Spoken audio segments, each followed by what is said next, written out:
Title: The Harvest Lantern. In a small Austrian village tucked between amber hills and whispering forests lived a man named Elias Cooler. He was a retired train conductor, widowed for many years, known for his tidy garden, quiet greetings, and a wooden bench that creaked under him every evening at 6 o'clock. Elias was 72. His house sat at the very edge of Oberholz, with only a narrow path and a row of plum trees separating it from the woods. He rarely ventured far. He had no children. No close friends remained. And yet, every autumn, on the eve of the harvest moon, he lit a single lantern and placed it on the old stone bridge at the edge of the forest. No one knew why. The villagers whispered. Some said it was a tribute to his wife. Others believed it was tied to the war. Elias never explained. He only lit the lantern, stood in silence for a while, then walked back home. But this year was different. The night before the full harvest moon, a young woman arrived in the village. Her name was Anya. She wore a red coat and carried an old satchel.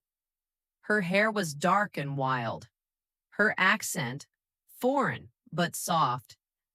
She took a room at Frau Gerber's inn and asked only one question. "Do you know the man who lights the lantern?" Frau Gerber narrowed her eyes. "Why do you ask?"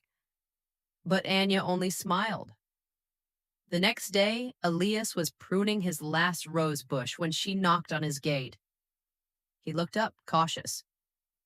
"I'm sorry to disturb you," she said. "I've come a long way. I think you knew my grandmother." Elias blinked. "Who was she?" "Her name was Elise Novak. She came here once, a long time ago, during the war." Elias dropped his shears. That night, over chamomile tea and a silence that hung like mist, Anya told him the story her grandmother had whispered on her deathbed. A girl named Elise, 17, fleeing occupied Vienna, had stumbled into Oberholz with frostbitten feet and no name to offer. A young man, Elias, had hidden her in the bell tower for 2 weeks, bringing food, warm clothes, and once a single book of poems. They barely spoke. But when she finally left, he gave her a lantern. "So she wouldn't be afraid of the dark," he said. Anya opened her satchel and took it out. A rusted brass lantern, the glass cracked, the handle wrapped in worn red ribbon. Elias stared at it as if the past had walked through his door. "She never forgot," Anya said, "and neither did I. I had to find you." The next night was the harvest moon. Elias didn't go to the bridge alone.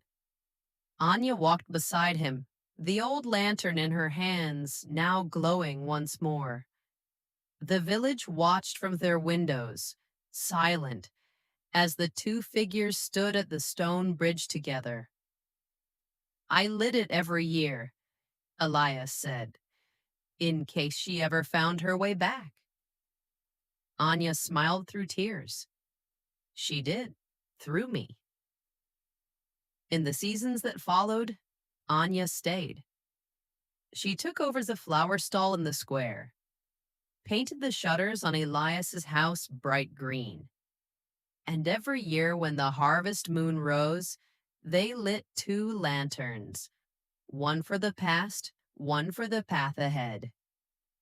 And for the first time in decades, Oberholz whispered not of sorrow or secrets, but of stories found again, of memories that glowed, even after the darkness had fallen. Did this story touch your heart? Then don't forget to hit the like button, leave a comment, and subscribe to the channel so you never miss another story that speaks to the soul. Every tale has a heartbeat, and at JAHTA Club, we keep them alive. JAHTA Club, stories that stay with you.